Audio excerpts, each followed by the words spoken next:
आज हमारे गांव बगरुआ के इस पावन बेला पर, धरती पर, मंच पर, वेद व्यास की गद्दी पर बैठे हमारे छोटे भाई विपिन शास्त्री जी, बहुत बहुत सम्मानित सभी युवा साथी जो उनके साथ मंच साझा कर रहे हैं। इटावा से आए हमारे साथ रजनीश यादव जी, हमारे साथ चलकर आए सतीश यादव जी, विनोद जी, कप्तान सिंह जी, विकास एवं अन्य साथी, और हमारे गांव की इस पावन धरती पर उपस्थित बहुत बहुत सम्मानित बड़े बुजुर्ग, हमारे सामने बैठी बहुत बहुत सम्मानित मातृशक्ति, यहां पर उपस्थित सभी हमारे युवा साथी, सर्वप्रथम मैं अपने गांव बगरिया की इस पावन धरती को प्रणाम करता हूं, नमन करता हूं। साथियों, आपके लिए ये भागवत है, लेकिन मेरे लिए ये सब कुछ है, क्योंकि इस गांव बगरुआ में मैंने हर घर पर दस्तक दी है, हर कुंडी खटखटाई है, और एक बार नहीं 10-10 बार खटखटाने का कार्य किया है। हर माता बुजुर्ग के चरणों में मैंने नमन करने का कार्य किया है, और मुझे खुशी हो रही है इस बात की कि आज इस भागवत पंडाल में शास्त्री जी ने जो सम्मान दिया है उसके लिए मैं आजीवन उनका आभारी रहूंगा। साथियों,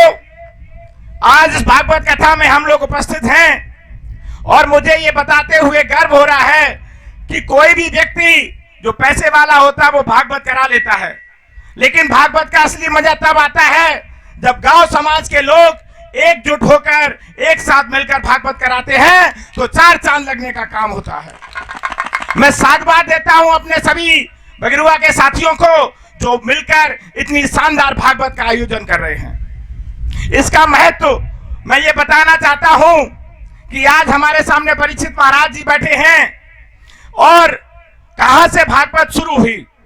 प्रारंभ कैसे हुई, तो मैं थोड़ा सा समय लेकर शास्त्री जी को ये बताना चाहता हूं कि एक बार अभिमन्यु के पुत्र और अर्जुन के पौत्र उत्तरा से जन्मे परीक्षित महाराज आखेट पर गए, और जब वो शिकार पर गए तो रास्ते में हिरण का पीछा करते करते वो एक ऋषि के आश्रम में पहुंचे,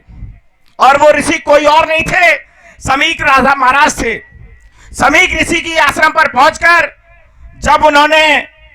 बाबा जी से ये कहा कि मुझे प्यास लगी है, तो चूंकि समीक ऋषि उस समय मौन धारण किए हुए थे,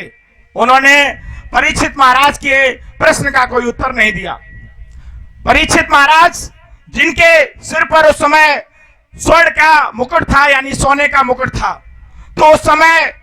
कलयुग प्रारंभ हो चुका था और कालीराज उनके मुकुट में समा चुके थे। परीक्षित महाराज की बुद्धि को नष्ट कर दिया, और परीक्षित महाराज को यह लगा कि समीक ऋषि ने उनका अपमान किया, इसलिए उन्होंने वहीं पर पड़े एक मृत सर्प को समीक ऋषि के गले में डाल दिया। और ये बात जब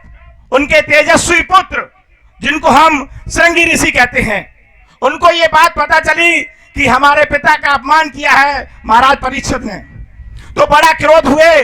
और उन्होंने परीक्षित महाराज को श्राप दे दिया कि आज के 7वें दिन तक्षक सर्प से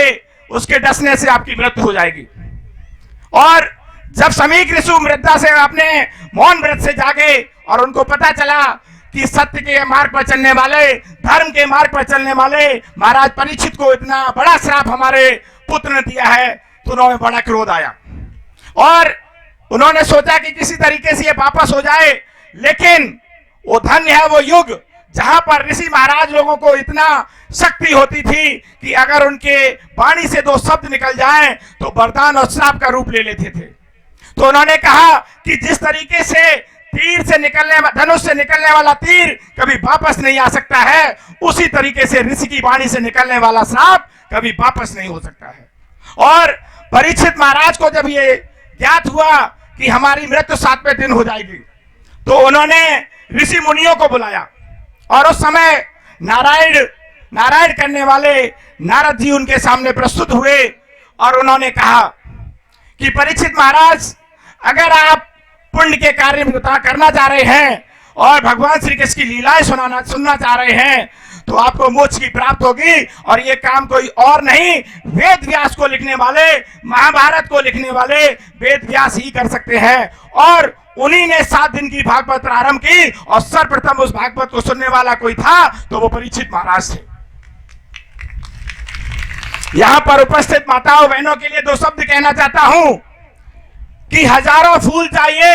एक माला बनाने के लिए, हजारों फूल चाहिए एक माला बनाने के लिए, सैकड़ों दीपक चाहिए एक आरती सजाने के लिए, एक माँ ही काफी है, एक माँ ही काफी है अपने बच्चों के जीवन को स्वर्ग बनाने के लिए।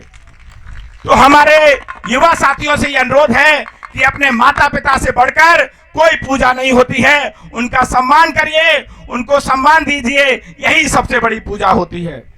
यहां हमारे बड़े बुजुर्ग भी बैठे हैं, 2 पंक्तियों से उनको प्रणाम करना चाहता हूं कि बड़ों का आशीर्वाद हो, बड़ों का आशीर्वाद हो तो हर रास्ता आसान हो जाता है, बड़ों का आशीर्वाद हो तो हर रास्ता आसान हो जाता है, क्योंकि इनकी दुआओं के आगे भगवान भी झुक जाता है। इन्हीं शब्दों के साथ यहां पर उपस्थित सभी श्रोता बंधुओं को, बड़े बुजुर्गों के चरणों में नमन करता हूं और एक बार पुनः अपने गांव की इस पावन धरती को प्रणाम करता हूं, नमन करता हूं। और साथियों, एक वादा करता हूं, चुनाव लड़ूंगा या नहीं ये वक्त बताएगा, लेकिन रात 12 बजे भी आप फोन करेंगे तो विपिन का फोन भी उठेगा और आपकी सेवा में तत्पर भी रहेगा। जय हिंद, जय भारत। बहुत बहुत धन्यवाद आरडी भैया विपिन यादव जी को, बहुत सुंदर बातें बताई। थोड़े समय में गागर में सागर भरने का प्रयास किया है।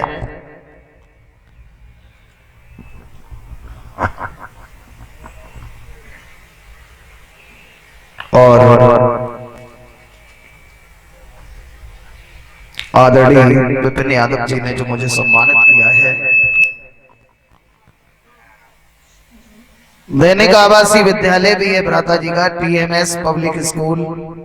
एंड इंग्लिश मीडियम, जो चांद मियां कॉलोनी नियर रॉयल उत्सव गार्डन अशोक नगर इटावा में है। प्ले ग्रुप से लेकर के 8 तक है, CBSE पैटर्न। और दूसरा भी है दृष्टि एकेडमी, ये भी अशोक नगर में ही है। बोलिए भक्तवत्सल भगवान की। और ये श्रीमान जी विपिन यादव जी 100 रुपए हमारे करीब भिजवा रहे हैं। पगड़ी और अंग वस्त्र भेंट करके सम्मानित किया है जिन्होंने। और भगवान के भंडारे के लिए 1100 रुपए जिनका दान आया है, एक बार आदरणीय विपिन यादव जी की जोरदार तालियां बजा दीजिए सब लोग।